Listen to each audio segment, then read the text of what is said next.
Peace people, Chetna here with Mosaic Eye and the Moon Times Digest, coming to you this time on bounded liberation beyond fear of the other. Right now there are multiple layers of precipitated and perpetuated barriers to our connection, whether it be the masks over our faces or the fear instilled in us of contracting a potentially fatal viral disease, or the ideologies and the beliefs about our history, racially, culturally, in our country that keeps us from feeling connected and trusting of other people. Yet even with all the valid reasons for the fear we carry about one another, that fear is not going to be the medicine that we need deeply to feel more connected to our community, our humanity, and even our planet. I always believe that when it comes to big systemic problems or barriers or issues like the ones that are so much to the surface right now, the thing that we can always come back to is how we are as individuals showing up in our lives, in our relationships, in our interactions, and even with ourselves internally, where no one can see that. How are we speaking to ourselves? What beliefs and judgments and perspectives are we carrying that affect how we see the world and how we interact? One of my favorite ancestors and philosophers, J. Krishnamurti, said, "Without inner revolution, outer action is repetitive." Without that inner transformation, that inner radical reflection, anything that we do outside of ourselves for our families, for our friends, for our communities, for the planet is going to be repetitive or limited. So this video and this Moon Times really centers on how can we confront the fears that we carry consciously and subconsciously about those around us, about ourselves in the bodies and identities that we hold, so that we may bridge a gap between us and others. One thing that I want to break down a little bit in this brief video is beneath a fear that we carry for someone else or in an interaction or for a group of people, there lies a judgment. We are wired to judge. Our brains are wired and made to have opinions, to discern, to categorize, and to ultimately judge. We are constantly seeking ways to put this in that category or this in this category. And if we rely on our primal brains, we're going to think very black or white, good or bad, right or wrong. Yet life is paradox, life is nuance, and life is majoritively the gray area between the black and white, all infinite shades of gray, which makes it ultimately quite hard to come up with a definite conclusion about what is right and wrong and what is good or bad in most cases. But our brains want to do that because that's how it conceptualizes, that's how it best very radically and quickly understands what is this or that. And usually our judgments are based on that primal way of thinking. And it's kind of a perpetuating cycle. Our judgments feed our fears, and our fears, when we're in a state of afraidness, when we're scared, we go into primal thinking, which causes us to judge this or that, black or white, good or bad.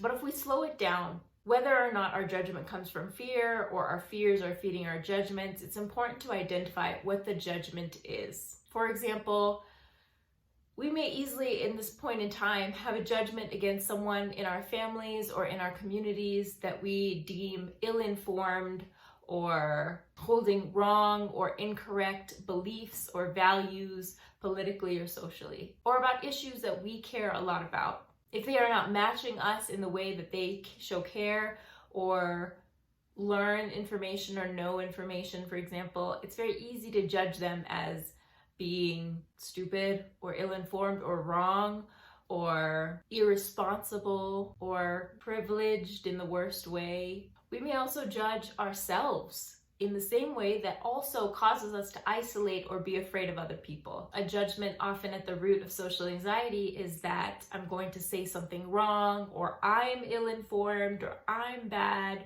or I don't deserve to be here, or they think I'm stupid, which is also a judgment based on an assumption, potentially also based on previous experiences where we didn't feel connected or belonging or valid or worthy to be somewhere. When we recognize the judgment of somebody, we can at least acknowledge that, okay, I carry this belief. It may or may not be true. It's my way of making sense of somebody else. And that is the first step, to acknowledge the judgment that we are carrying.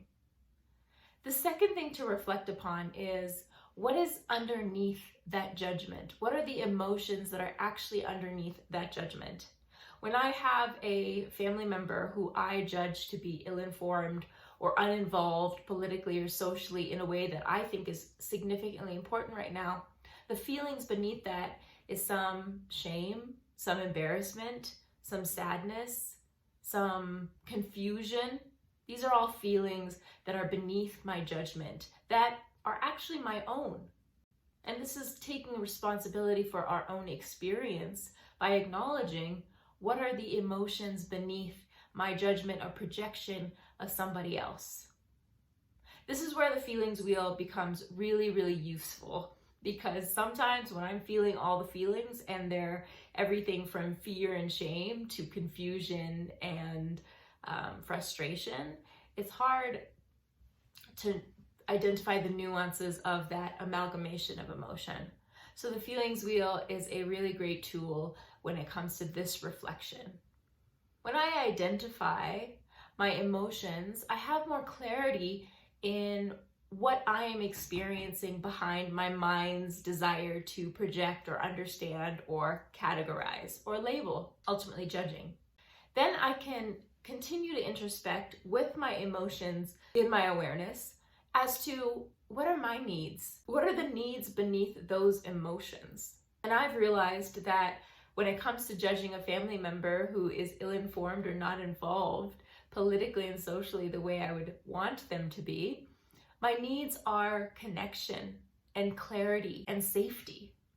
For someone in my family who I'm close to be engaged politically and socially helps me feel safe. It helps me feel like they are aware and they are learning and they are doing their best to identify their role in our collective liberation.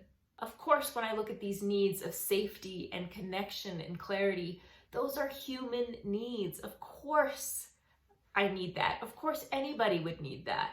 The strategies in which I use to get those needs met by judging, also with that judgment by shaming or projecting my judgment or trying to guilt somebody into doing what I need them to do, is not very effective. But when I realize I really just want connection and safety and clarity as to what their priorities are, as to how much they care, I can go about meeting those needs perhaps in a different way.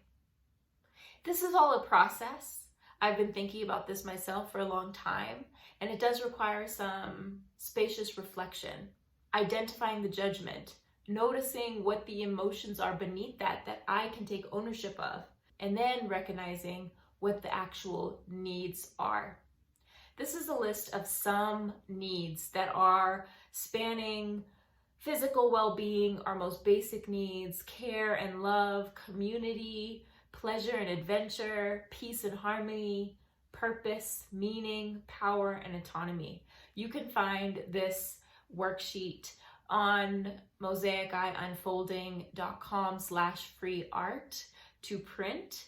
Sometimes when we can't label or identify our needs, this is also a good reference list in combination with the feelings wheel to look at. Of course, this is by no means an exhaustive list, but it does include some of our major needs.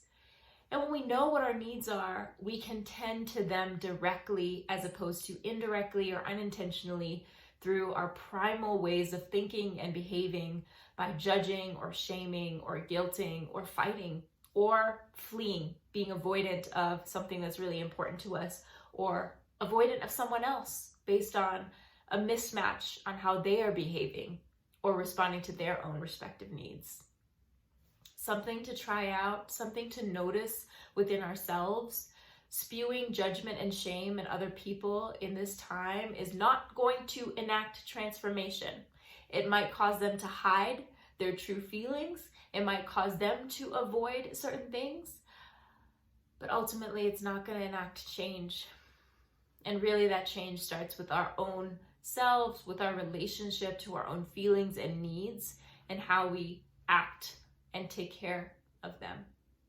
I wish you peace and power in this process, here for radical self-realization and embodied interconnection. And this is the ways in which we do it. We look truly and deeply at ourselves and how we show up to our interactions and our relationships, and how we take care of our needs, thereby helping to take care of needs of others too.